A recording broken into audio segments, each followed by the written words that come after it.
승강기 종류 4가지. 첫 번째 승객용 엘리베이터, 두 번째 승객 화물용 엘리베이터, 3번 화물용 엘리베이터, 4번 소형 화물용 엘리베이터. 양중기의 종류. 첫 번째 크레인, 두 번째 이동식 크레인, 3번 리프트, 네 번째 곤돌라, 다섯 번째 승강기. 리프트의 종류. 첫 번째 건설용, 두 번째 산업용, 세 번째 자동차 정비용 리프트, 네 번째 이삿짐 운반용 리프트. 이동식 크레인의 종류. 트럭 크레인, 트럭 탑재형, 험지형 크레인, 4번 전지형 크레인, 5번 크롤러 크레인. 작업 시작 전 점검 사항에 대해서 암기를 해보면, 첫 번째 크레인, 건과 방지 장치, 브레이크, 클러치 및 운전 장치 기능. 두 번째 주행로의 상층 및 트롤리가 횡행하는 레일의 상태.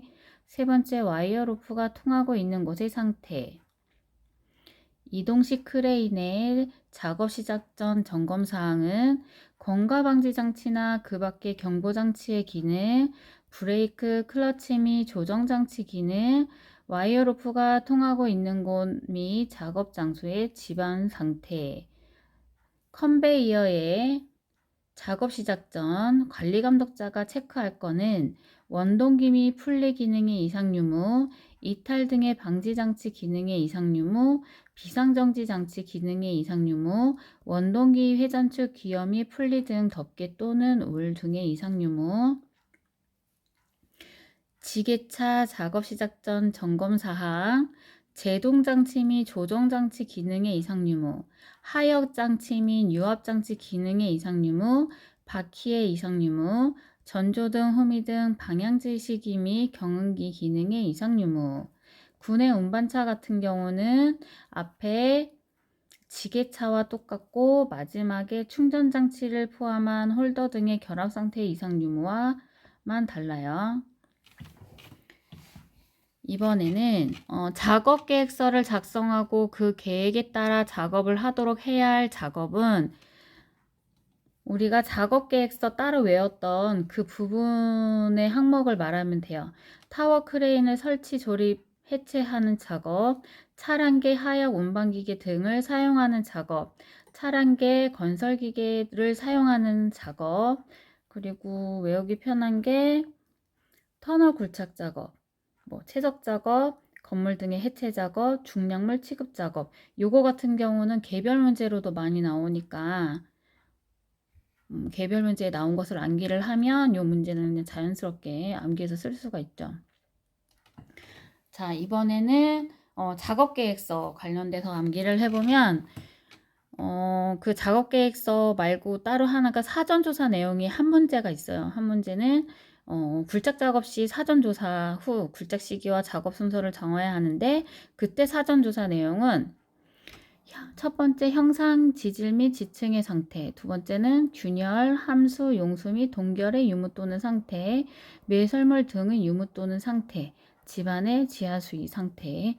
그 다음에 건물 등의 해체 작업 시 작업 계획서는 어떻게 하냐면, 문제를 보시면 맨 처음에 문제에 나오는 그걸로 가져가서 먼저 시작을 하는 거예요. 그래서 여기는 해체라는 말이 나오니까 여기 바로 해체 방법 및 해체 순서 도면, 그 다음에 해체물의 처분 계획, 그 다음에 해체 작업료, 기계기구 등의 작업 계획서, 해체 작업료, 화학유의 사용 계획서.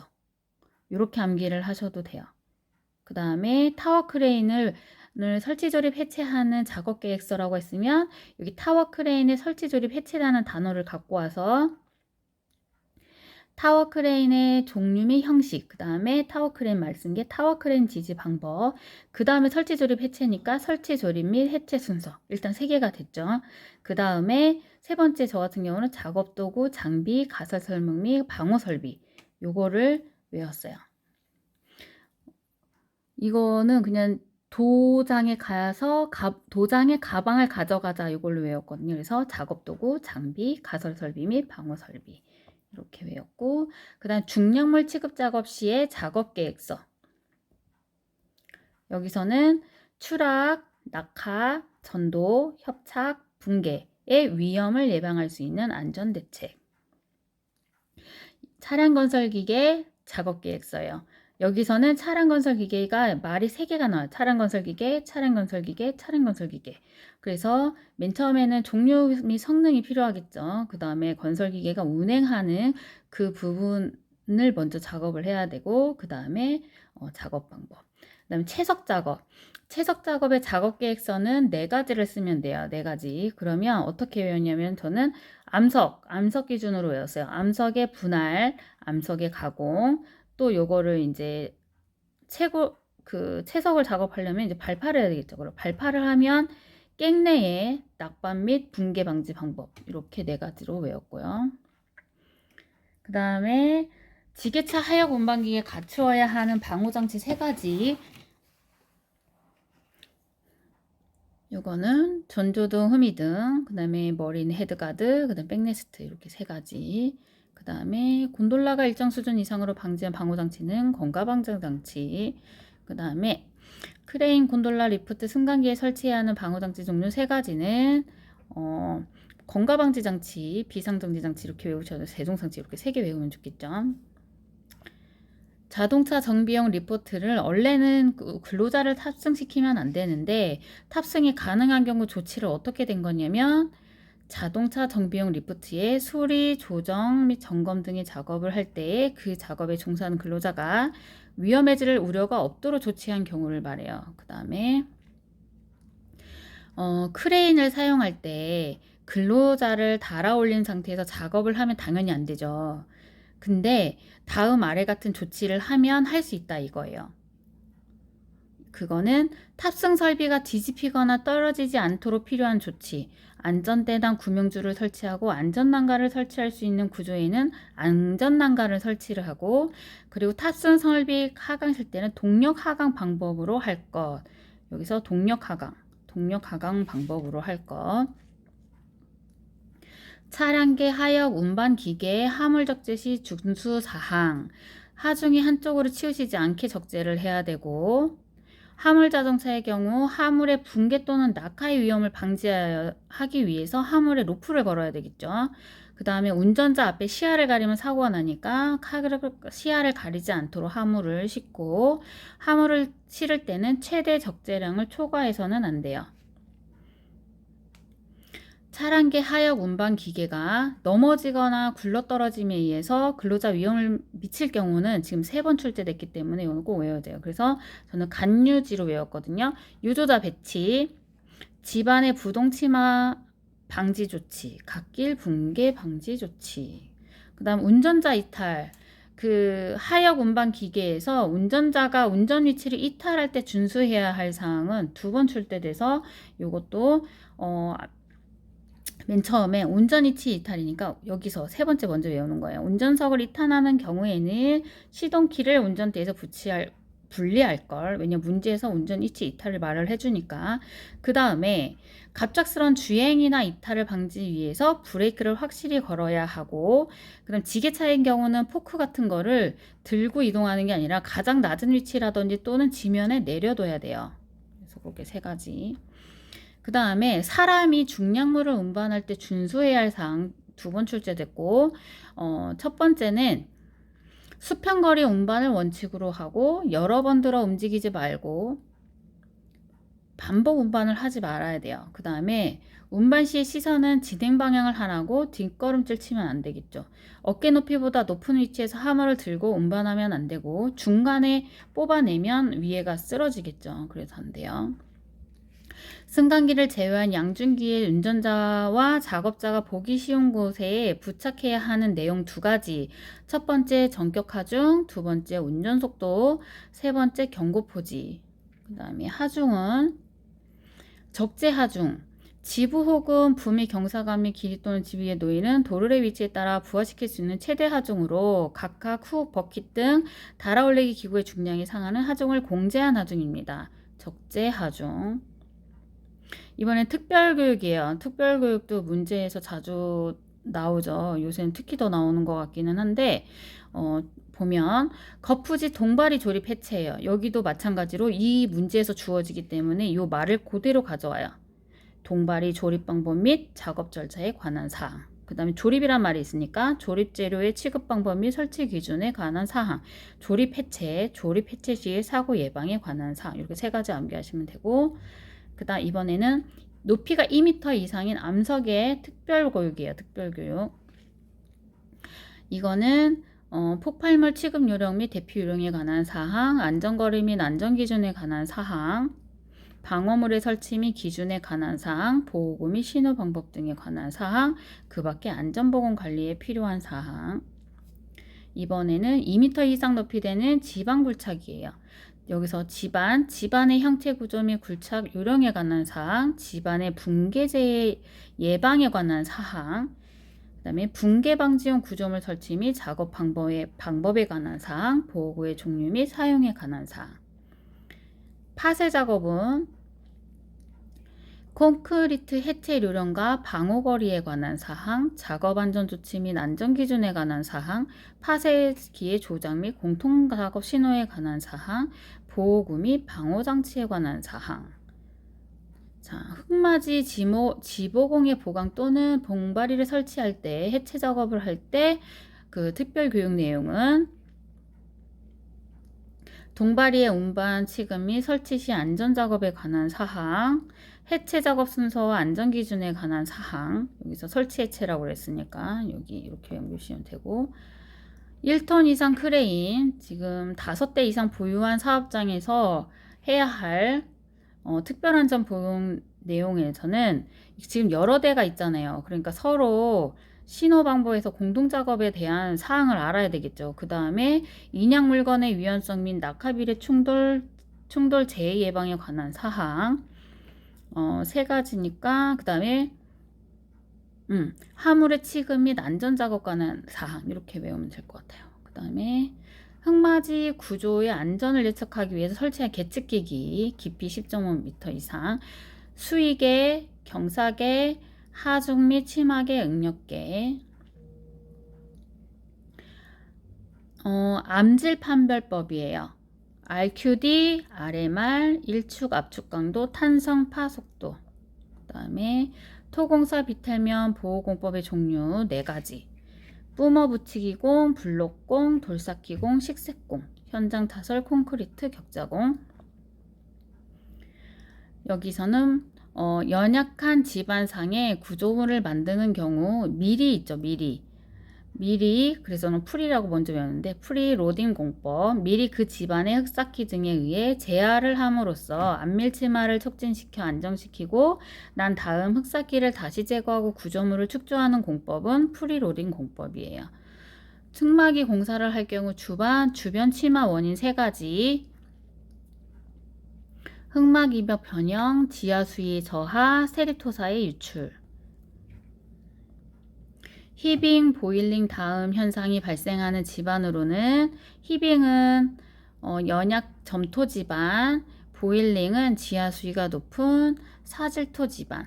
히빙의 원인으로는 흙막이 내부 흙의 중량 차가 있을 때, 연약한 점토 지반일 때, 흙막 이벽 근입 깊이가 부족할 때. 요거는 그 보일링 나올 때도 항상 나오는 거예요. 이거 흙막 이벽 근입 깊이가 부족할 때. 그럼 히빙 방지 대책 같은 경우는 여기서 그대로 나오죠. 흙막 이벽의 근입 깊이를 더 깊게 하거나 흙막이 배변의 표틀을 제거하여 하중을 감소시키고 지방을 개량시킨다. 4번째는 이제 굴착면의 하중을 증가시키고 지하 수위를 저하시킨다. 자, 파이핑 현상.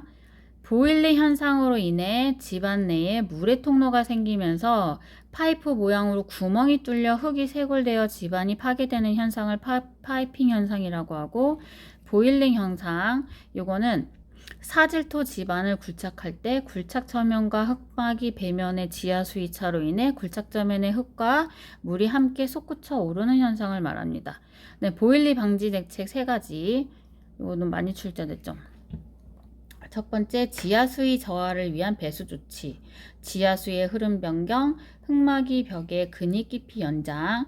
요건 히빙 방지 대책에서도 나왔던 거죠. 차수성이 높은 흙막이 설치, 집안을 복구하기 위한 앞성 토목 시행. 집안의 동상의 원인, 영하의 온도가 오래되거나 동결이 쉬운 실트질의 흙이 존재하거나 수분이 많으면 이제 동상의 원인이 됩니다. 그러면 이 흙의 동상 방지 대책으로는 단열재로 삽입, 지하 수위를 당연히 저하시키면 되고, 동결 심도 아래 배수층 설치, 모관수 상승을 방지하는 차단층 설치, 지표의 흙을 화학 처리하여 동결 온도 저하. 여기는 앞에 말이랑 똑같죠? 하고 그 다음에 천륜 표면에 다수의 돌기를 붙여 접지 면적을 작게 하여 접지압을 증가시킨 롤러로서 고함수 점성토 집안의 다짐 작업에 적합한 롤러는 탬핑 롤러입니다. 기계가 서 있는 집안보다 높은 곳을 굴착하는 것은 파워 셔블. 그 다음에 스트레이트 도저는 블레이드가 그 불도저 앞에 매달고 다니는 그게 블레이드거든요. 그래서 블레이드가 수평이고 또 불도저의 진행 방향에 직각으로 블레이드 면을 부착한 것으로서 주로 전면으로 토사를 포설하는 데 적합한 거.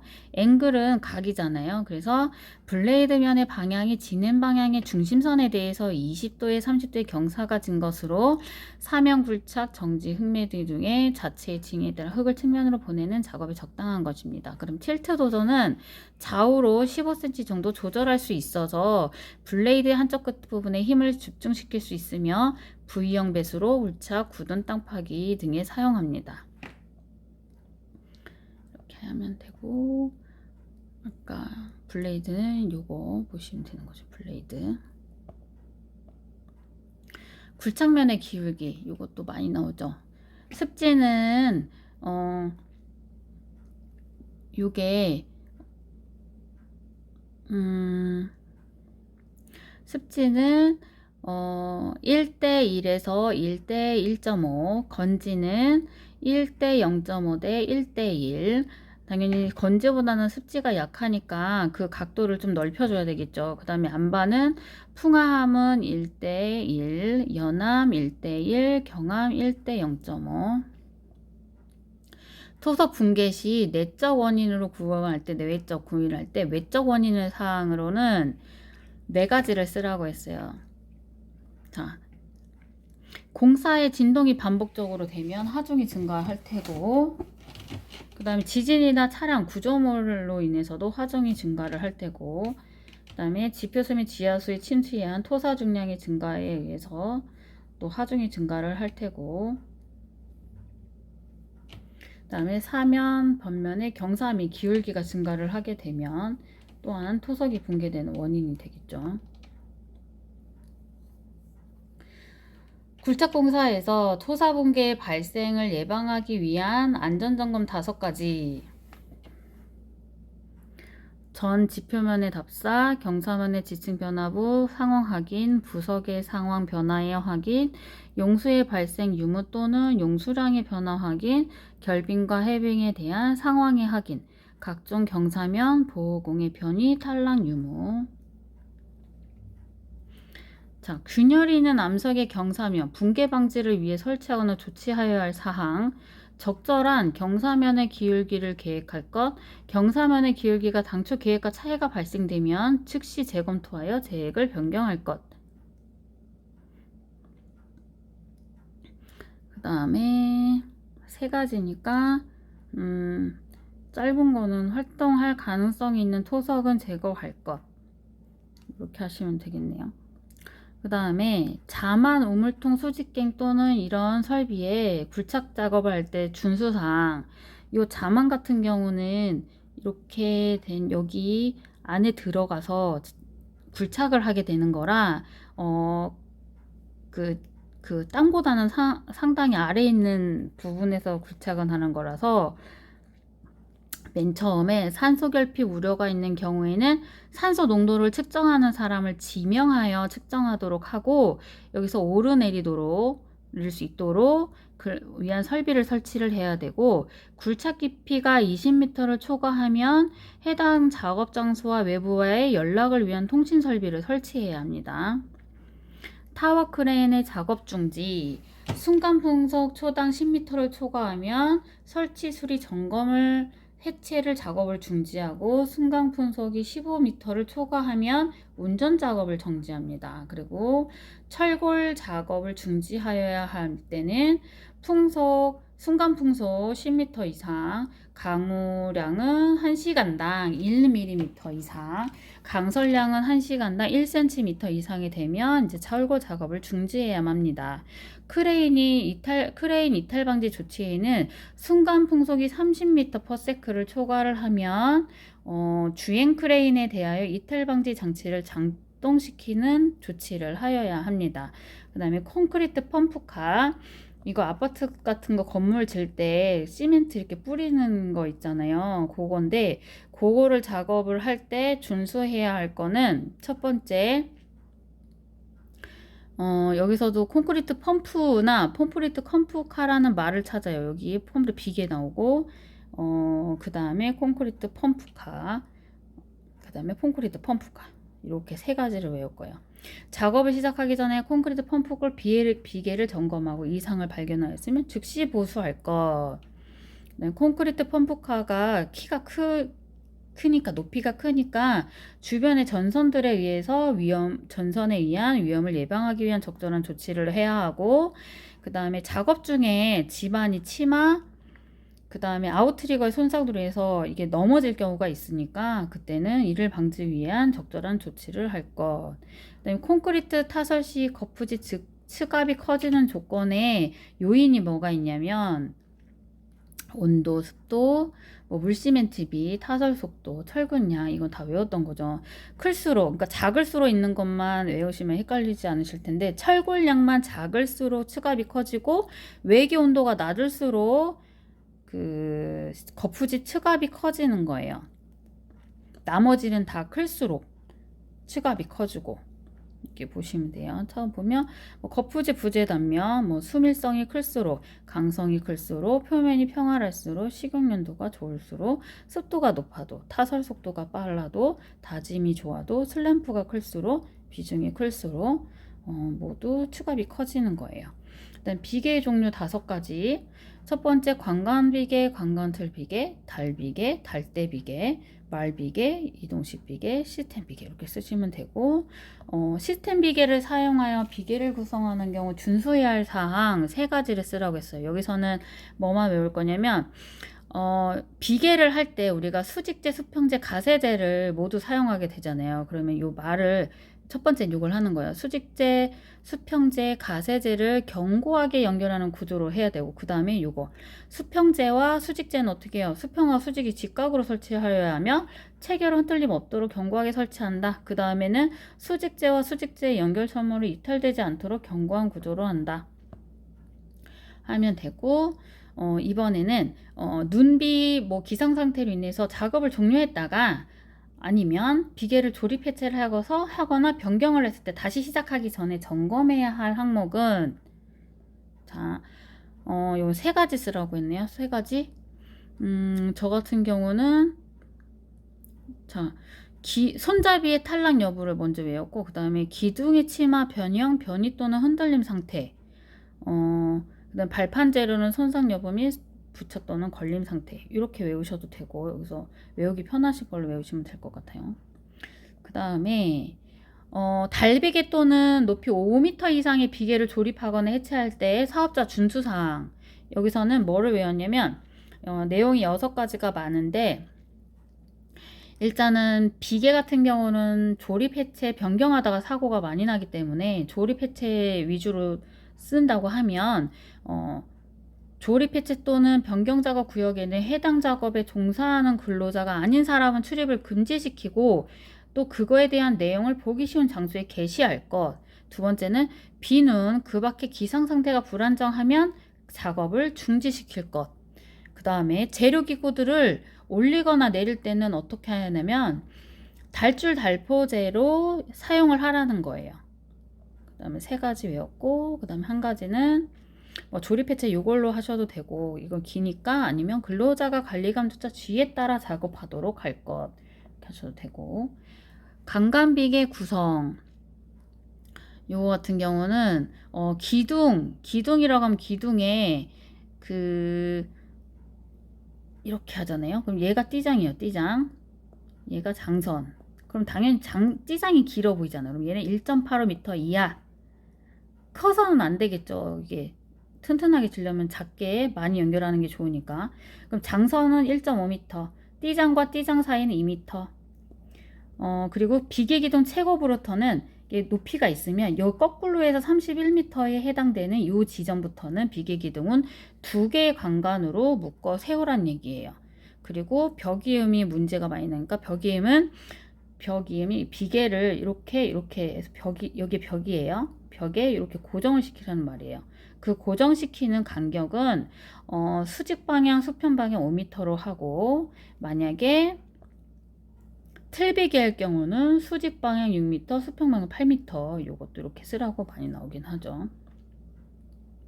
이렇게 암기하시면 되고, 벽이음 문제. 여기 위에서도 요게 또 벽이음이었거든요. 그러면 벽이음 역할은 뭐냐? 그러면은 풍하중에 의한 움직임 방지, 움직이지 않게 수평하중에 의한 움직임 방지, 이렇게 하시면 돼요. 그 다음에 터널 작업을 할 때 잘 보이지 않는 경우 시계 유지에 어떤 조치를 해야 되냐? 그러면 환기, 살수. 그다음에 터널 작업일 때 낙번에 의한 근로자 위험을 우려가 있을 때 적절한 조치 사항은 터널 지보공 설치, 부석의 제거, 록폴트 설치. 그다음에 터널 공사의 작업면의 조도는 막장구 끝구간은 60럭스 이상, 터널 중간은 50럭스 이상, 입출구는 이제 30럭스 이상. 여기 빈칸 채우기로 문제가 나와요. 이번에는 터널에 물이 새는 걸로 인해서 붕괴 위험으로부터 근로자를 보호하기 위한 배수 조치는 어떤 거냐? 그럼 여기서 배수라는 말로 외울게요. 자, 배수 펌프 소요 대수 및 용량, 그 다음 배수 방식의 선정 및 집수구 설치 방식. 또 3개니까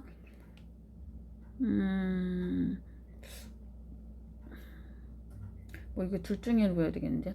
누수량 집수 유도, 왜냐면 집수를 외웠으니까 누수량 집수 유도 계획 또는 방수계, 이렇게 외우시면 될 것 같아요. 그다음에 나단공법에서 지질 및 지층에 관한 조사를 통해 확인해야 하는 사항 3가지. 지하수위, 집안의 지지력, 지자로 시작하니까 지하수위, 집안의 지지력. 그 다음에 지하수위니까 투수개수, 이렇게 3가지 외우면 될 것 같아요. 그 다음에 나단공법에 있어서 록볼트 효과의 그 설명, 이게 참 안 외워지기는 하는데 저는 일단 이렇게 2가지를 먼저 외웠어요. 왜냐면 이게 비슷하거든요. 이게 자, 내압작용 효과는 소크리트와 같이 주변 집안을 3초 응력 상태를 유지하여 지방 강도 저하를 방지하는 거고, 아치 형성 효과는 요거 내압작용 효과로 주변 집안의 내화력이 큰 그랜드 아치 형성. 나머지는 암기하기가 어렵긴 한 것 같아요.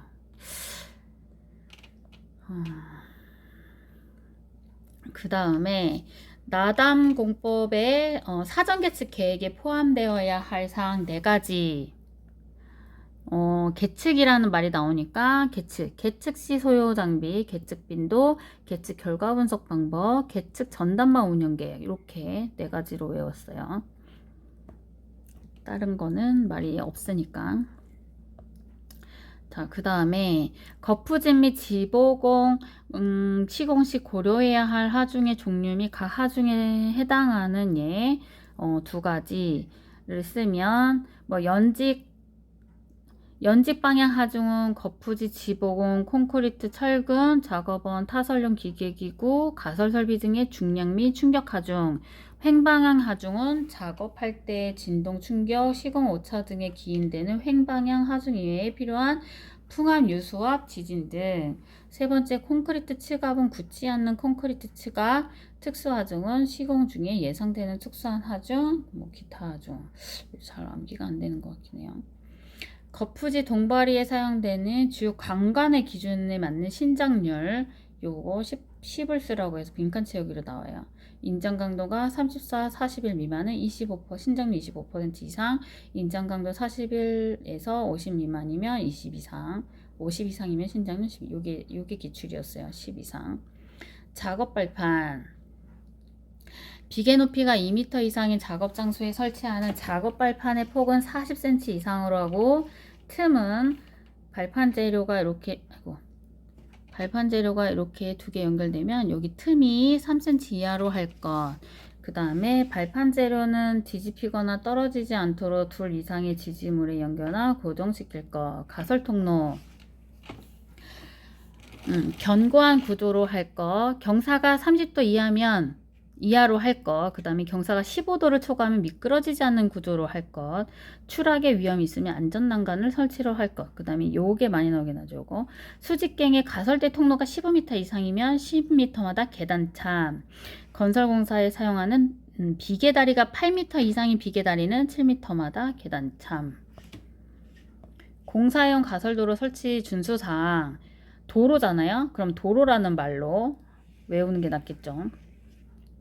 도로는 장비와 차량이 안전하게 운행할 수 있도록 견고하게 설치. 2번, 도로와 작업장이 접해 있으면 울타리 등을 설치.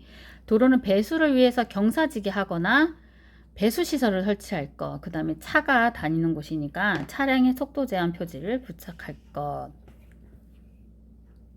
이동식 사다리 설치 기준. 길이가 6m를 초과하면 안 돼요.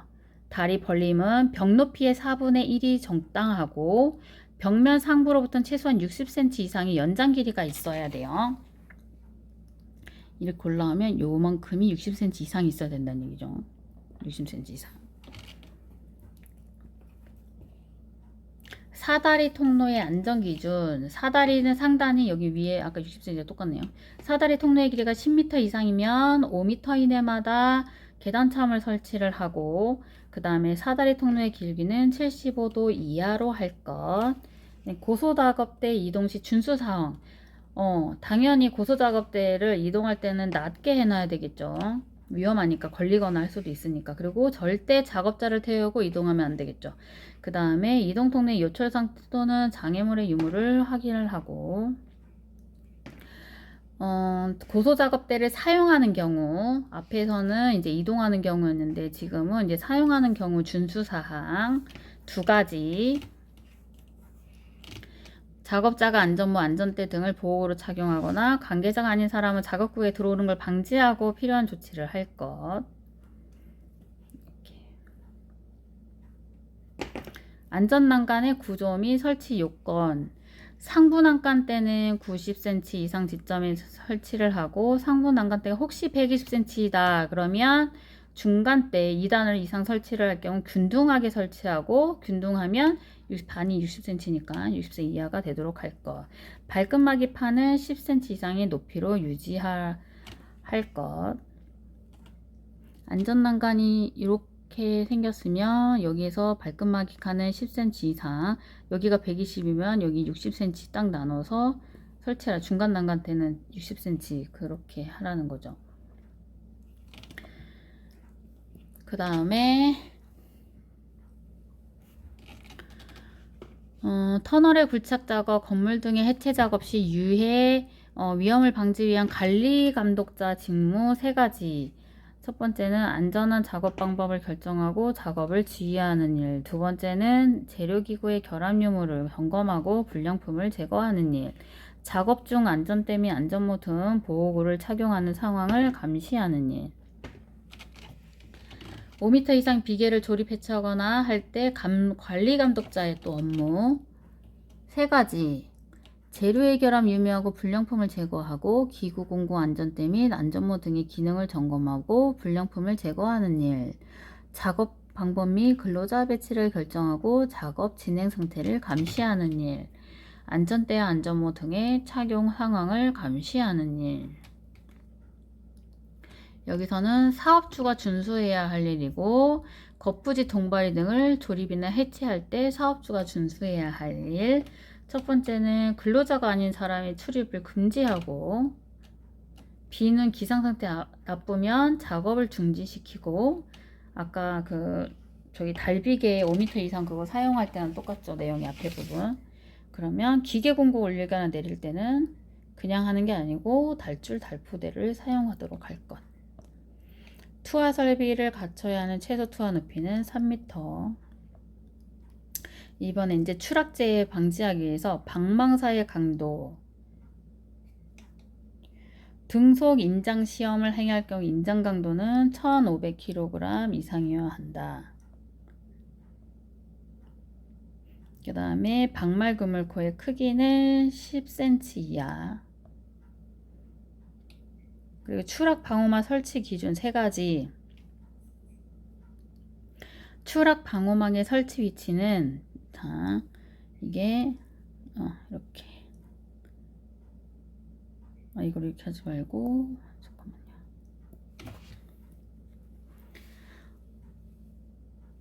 자, 이게 건물이라고 하면 자, 추락 방호막의 설치 위치는 가능한 작업면으로부터 가까운 지점에서 설치를 하고 작업면 수직거리 10m를 초과하지 않게 어떻게 설치하냐면 이렇게 해서 10m를 초과하지 않게 추락 방호막을 설치를 하는 거예요. 추락 방호막을 설치를 하고 그 다음에 추락 방호막은 수평으로 설치를 하고 망의 처집은 짧은 변의 길이의 12%를 이상 되도록 할 것. 그 다음에 건축물 등 여기 나온 내민 길이가 3m 이상이 되도록 할 것.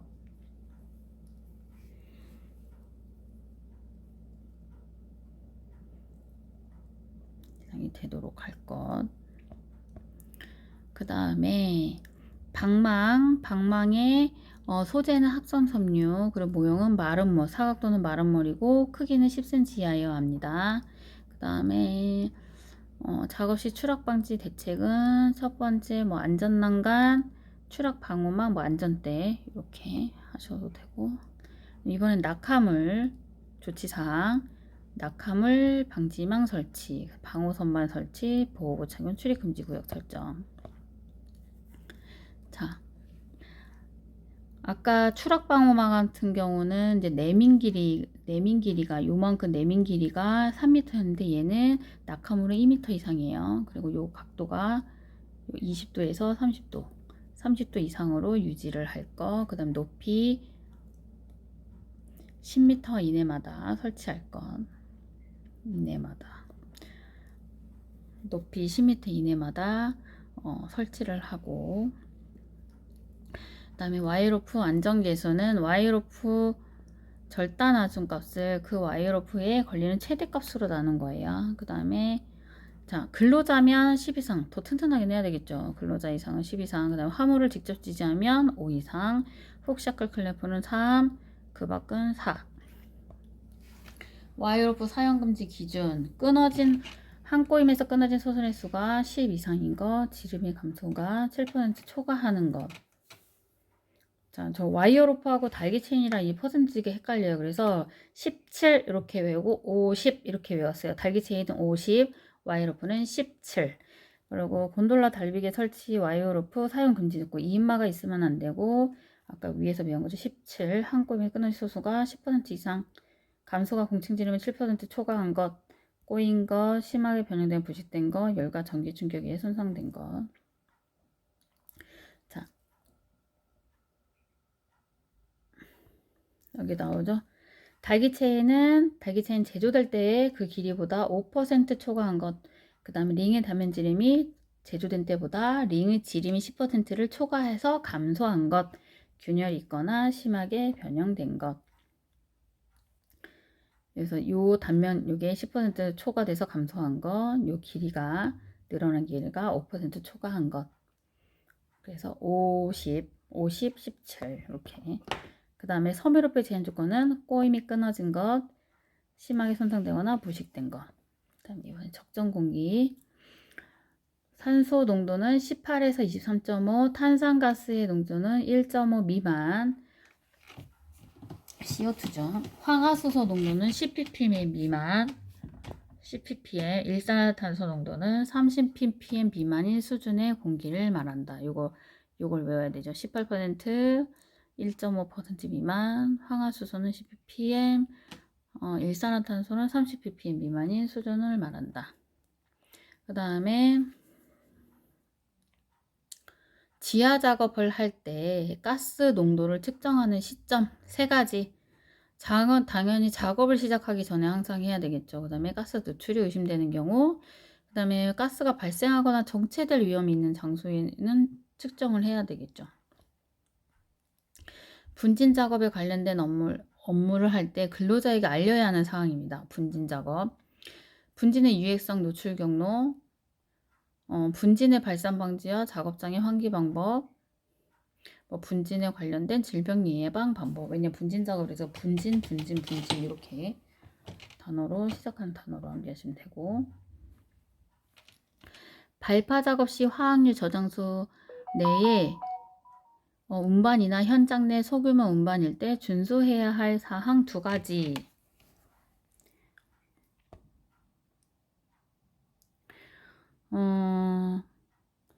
여기서는 2가지를 암기라고 했으니까 요거를 화학류 맨 처음에 운반하는 차는 자기의 오버돼서 넘어지면 안 되니까 자기 체력에 적당하도록 소량을 운반을 하고, 그 다음에 화학류를 운반할 때 화기나 전선 부근을 피하고 넘어지거나 떨어뜨리거나 부딪히거나 하지 않도록 주의할 것.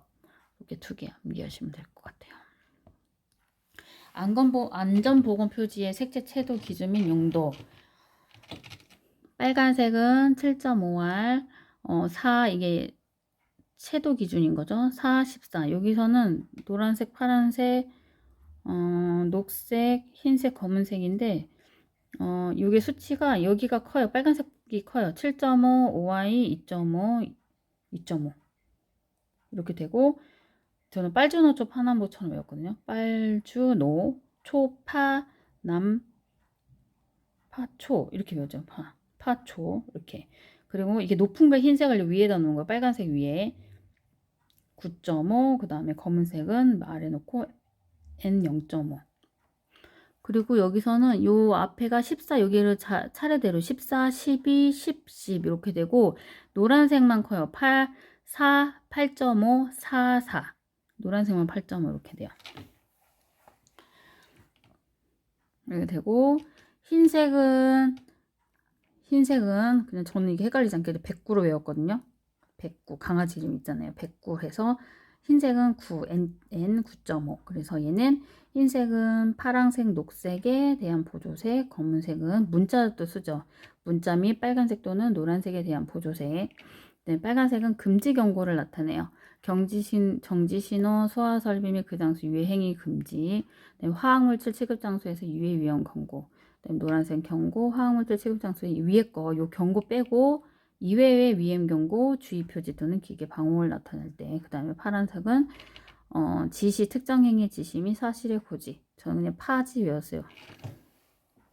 녹색 안내, 비상구, 피난소, 사람 또는 차량의 통행 표시. 이건 안 쓸 거고.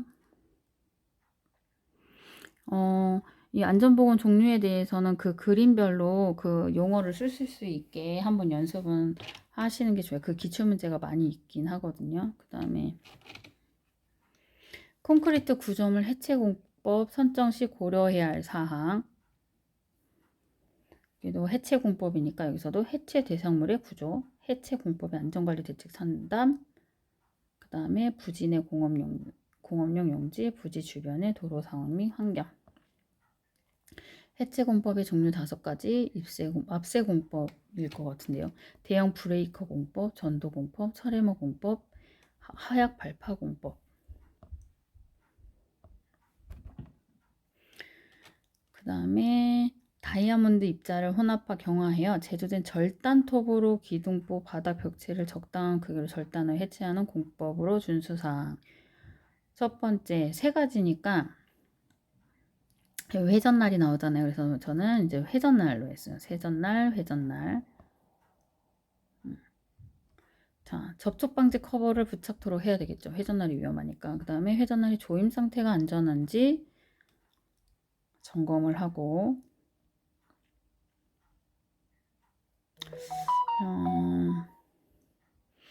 간단하기는, 요게 간단하긴 한데, 정돈이 잘 돼 있어야 한다. 근데 이제 연상이 될지는 모르겠네요. 외압 구조적으로 그 외압에 대해서 내력 설계가 구조되어 있어야 하는 구조물 5가지를 쓰래요. 높이 20m 이상인 구조물, 폭과 높이 비가 1대4 이상인 구조물. 저는 요거였어요. 연면적당 철골량이 50 연면적당 미터당 50kg 이하인 구조물. 그 다음에 요거 4가지 이렇게 이음부가 현장 용접인 구조물. 요거 외웠고, 그 다음에 단면 구조에 현저한 차이가 있는 구조물. 중력식 옥력 붕괴 방지를 위해 외력에 대한 안정조건 3가지. 전도, 활동, 기초지반 지지력 대한 안정 이렇게 3가지. 자, 재해 분석을 할 때 문제 나오는 게 전기 용접을 하다가 작업 발판 위에서 일을 하다가 땅으로 떨어져 부상을 당했어요. 그러면 발생은 떨어진 거니까 추락, 떨어짐. 기인물은 어디서 기인을 했냐? 작업 발판. 실제 그러니까 다치게 한 거는 땅이죠. 그러니까 지면. 그 다음에 산업재해가 발생한 날로부터는 무조건 1개월 이내에 산업재해 조사표를 작성해서 지방고용노동관서에 장에게 제출해야 해요. 그 다음에 산업재해가 발생하면 사업주가 기록 보존해야 할 사항은 재해 발생이니까 이걸로 재해 발생 일시 및 장소, 재해 발생의 원인 및 과정, 재해 재발 방지 계획하고 그 다음에 사업주니까 사업장의 개요 및 근로자의 인적 사항. 중대재해 발생 시에는 보고할 사항, 노동자의 보고할 사항은 발생 개요 및 피해 사항, 조치 및 전망 그 밖에 중요한 사항. 그다음에 산업재해가 발생하는 장소로 지정되어 있는 안전조치가 필요한 장소는 첫 번째 근로자 추락할 위험이 있는 장소, 토사 구축물 등이 붕괴할 우려가 있는 장소, 물체가 떨어지거나 날아올 위험이 있는 장소, 천체지변으로 인한 위험이 발생할 우려가 있는 장소, 산업재해 및 발생 위험이 있는 장소 5가지. 비슷하죠. 앞에 있는 거랑. 자, 물체가 떨어지거나 날아올 경우, 크루 추락할 위험이 있는 경우, 토사 구축물 인공물 붕괴될 위험이 있는 경우, 그 다음에 여기 5가지였죠. 아까 4가지 하나, 둘, 셋.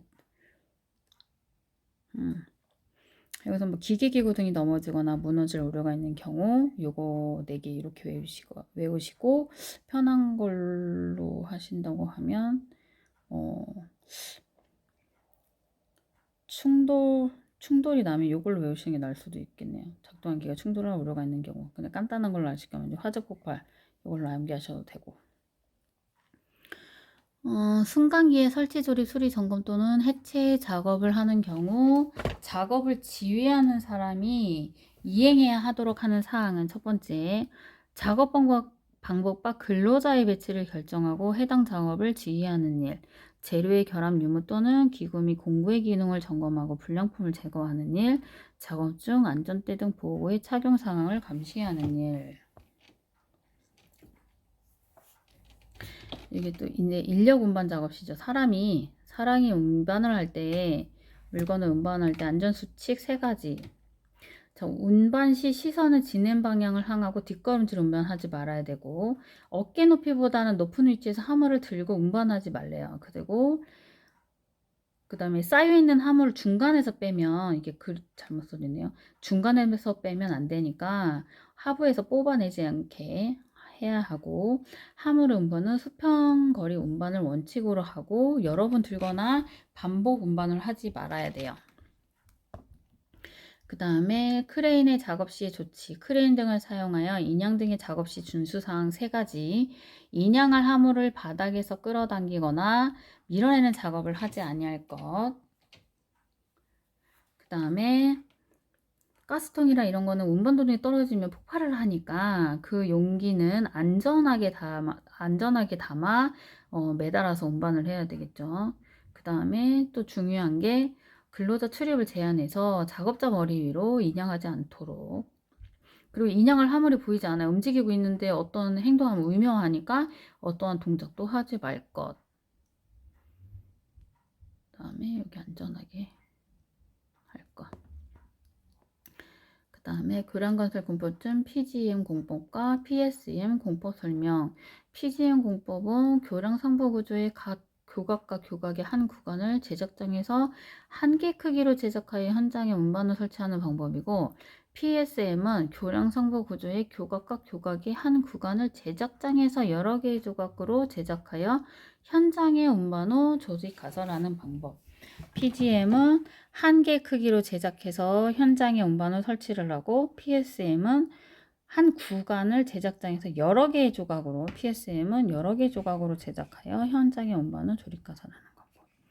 라인형은 공장 내에서 하는 거죠. 그러면은 장점으로는 지시 및 전달이 신속 정확하고 명령 계통이 간단하죠. 단점으로는 공장 내에 있는 사람이 하다 보니까 외부의 전문인 사람이 하는 게 아니니까 그 안전에 대한 전문 지식 및 기술 축적이 미흡하고 신기술 개발이 어렵다. 그 다음에 안전조직 스태프형 같은 경우는 전문가, 외부 전문가가 있는 거죠. 그러면 여기 상반대로 안전 지식과 기술 축적은 용이하지만 지시 전달이 신속 정확하지 않기 때문에 권한 다툼과 통제 수속이 복잡하고 시간과 노력이 소모된다. 그 다음에 여기는 생산직이라고 하면 생산 라인의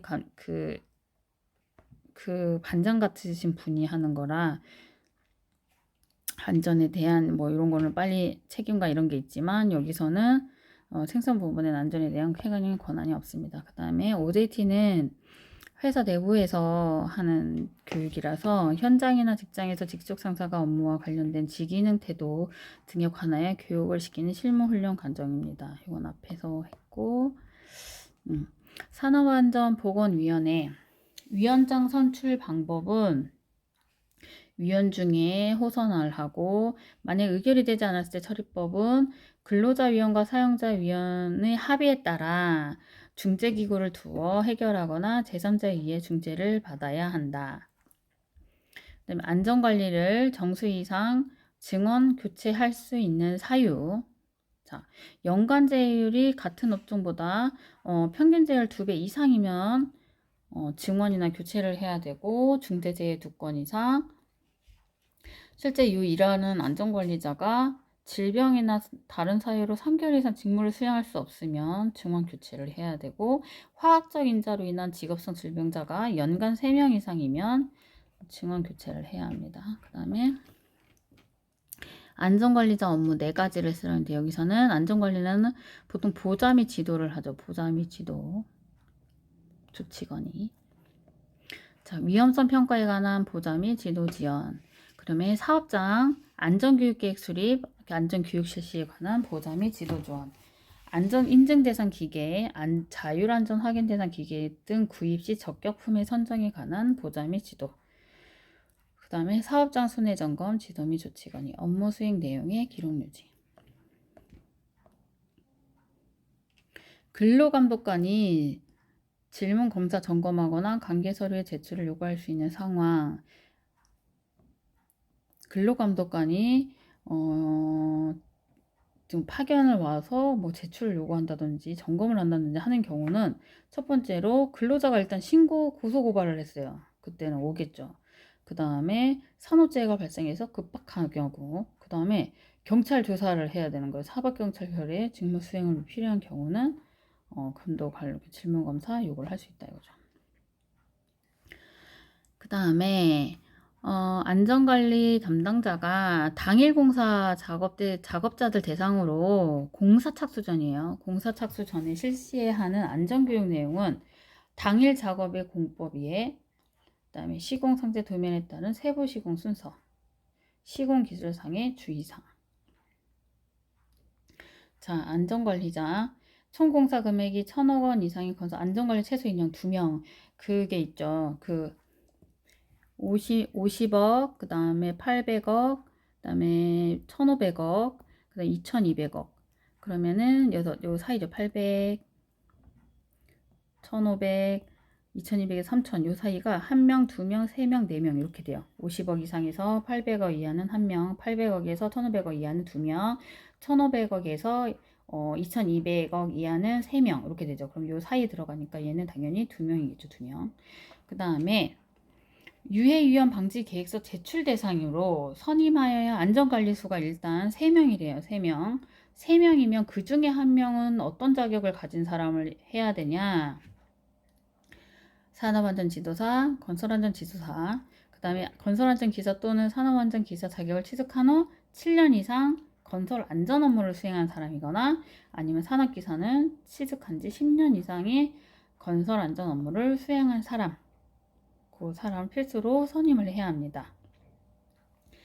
그 다음에 안전보건 총괄 책임자 지정 대상 사업의 종류 2가지요. 직무사항.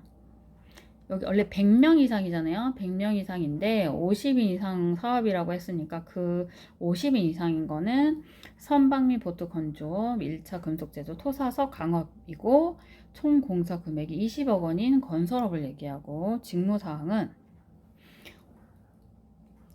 자, 위험성 평가 실시에 관한 사항. 그 다음에 중대재해가 발생했을 때 작업 중지. 그 다음에 요거 돈 관리를 해야 되겠죠. 돈. 산업안전관리비에 관계수급인이 다양하니까 그 사이에 관한 돈 사용에 대한 협의 조정 및 그 집행에 감독을 해야 되고 안전인증 대상 기계 등과 자율안전 확인 대상 기계 등의 사용 여부를 확인해야 돼요. 아까 뭐 요거랑은 다르긴 한데 안전관리자과는 이제 지도조언 이렇게 있죠. 여기 똑같죠. 얘 같은 경우는 적금을 선정에 관한 보자 및 지도예요. 조언이에요. 보자 및 지도 조언. 근데 안전보건 총괄 책임자 같은 경우는 사용 여부를 확인을 하는 거죠. 사용 여부 확인. 자, 수급인인 사업주가 안전관리자를 선임을 안 해도 되는 요건은 첫 번째, 도급인인 사업주가 자신이 선임해야 할 안전자를 관리를 둔 경우 안전관리자를 두어야 할 수급인인 사업주의 사업의 종류별로 상시 근로자 수를 합계하여 그 상시 근로자 수에 해당하는 안전관리자를 추가로 선임한 경우를 말해요. 관계수급인 근로자가 도급인의 사업장에 작업을 하는 도급인 이행사항. 그러니까 관계수급인이 도급인 사업장에서 일을 하는 경우 도급인을 뭘 해야 되냐 그 얘기예요. 그러면 도급인은 작업장을 순회를 점검을 하고 관계수급인이 근로자에게 하는 안전보건 교육을 하기 위한 장소 재료를 제공을 하고 그 다음에 관계수급인이 근로자에게 하는 안전보건 교육 실시를 확인하면 됩니다. 외우기 편하신 걸로 외우시면 돼요. 그 다음에 보호구 안전인증 제품에 안전인증 표시하여야 하는 사항 4가지. 당연히 제조번호하고 제조연월, 제조자명이 있겠죠. 그 다음에 모델명은 당연히 있겠죠. 형식 또는 모델명. 그 다음에 안전인증 표시 제품이니까 안전인증 번호 이렇게 4가지 암기하셔도 되고. 자, 안전모의 종류 A, AB, A, AB 이렇게 종류별로 용도를 쓰라고 하는 경우가 나오니까 AB, A, AB 여기서 낙비추로 여기서 낙비추 얘는 이는 추가 빠져요. 낙비, 머리 감전 위험 방지. 그 다음에 AB는 낙비추, 낙하 비례 추락, 그 다음에 머리 부위 감전 방지. 방진 마스크의 표지 효율 기준. 안면부 분리식 같은 경우는 뭐 이렇게 된 거 마스크가 있으면 이렇게 분리돼서 여기에 정화통이 있거나 이렇게 된 거 저기 분리식 되어 있는 거 분리식이 더 효율이 높아요. 여가식은 특급이 99% 이상, 1급이 93% 이상, 2급이 80% 이상. 분리식은 다 똑같은데 특급만 99.95% 이상이에요. 그 다음에 이거는 아니고 정밀안전 진단의 정의, 시설물의 물리적 기능적 결함을 발견하고 그에 대한 신속하고 적절한 조치를 하기 위하여 구조적 안정성과 결함의 원인 등을 조사, 측정, 평가하여 보수, 보강 등의 방법을 제시하는 행위. 그 그 다음에 구축물 또는 이와 유사한 시설물에 대해 안정성 평가를 실시해서 근로자에게 미칠 위험을 미리 제거해야 하는 경우 세 가지를 쓰세요. 여기서도 구축물이란 말이 나왔잖아요. 그래서 구축물 일단 이렇게 두 개를 외우는 거예요. 자, 구축물 또는 여기 말이 똑같잖아요. 이와 유사한 시설물, 구축물 또는 이와 유사한 시설물의 이제 하고 그 다음에 붕괴 위험, 구축물 이와 유사한 시설물에 균열 비틀림이 발생하였을 경우. 그래서 여기서 똑같이 써주시고 요거 내용은 똑같이 써주시고 인근에서 굴착 항타 작업으로 치마 균열 들어가 붕괴 위험이 예상될 경우 구축물 또는 이와 유사한 시설물에 지진, 동해, 부동 치마 등으로 균열 비틀림이 발생하였을 경우 그 다음에 부조물, 건축물, 그 밖의 시설물이 그 자체의 무게, 적설, 풍압 또는 그 밖에 부과되는 하중으로 붕괴 위험이 있는 경우 이렇게 세 가지 그 다음에 자율안전 확인 대상 기계를 세 가지를 쓰래요. 그러면 저 같은 경우는